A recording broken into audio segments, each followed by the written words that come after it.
Alors, vous avez 37 ans, vous êtes journaliste, vous mesurez 1,53 m pour 150 kilos, des mensurations que vous détaillez et vous racontez donc votre histoire, votre parcours. Après avoir été méprisé et jugé pendant des années, vous dites « J'ai décidé d'écrire pour ne plus m'excuser d'exister ». On en est là aujourd'hui, on est vraiment dans une société qui ne supporte pas les gros. Et je le dis sciemment parce que on parlait hors caméra tout à l'heure, on dit obèse finalement pour habiller un peu le terme. Mais quand on dit gros, on le ressent également dans sa chair.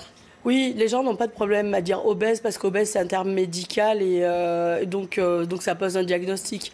Gros, gros ça gêne un peu plus, mais gros ce n'est pas censé être une insulte, c'est un qualificatif. Les gens sont contents d'avoir un gros compte en banque, donc il n'y a pas de raison que. Enfin voilà, gros ça me décrit. Je suis grosse, point barre. Mais je ne suis pas que grosse. Et si on revient un peu sur votre parcours ce matin, Gabrielle, est-ce que vous diriez que tout a basculé à l'âge de 16 ans et à cause d'un médecin?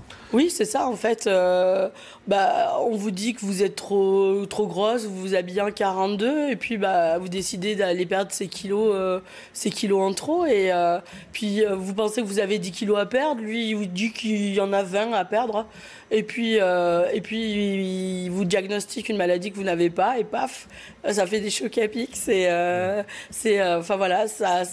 Il me file des hormones, il se trompe de maladie et résultat en 8 mois je passe de 65 à 120 kilos.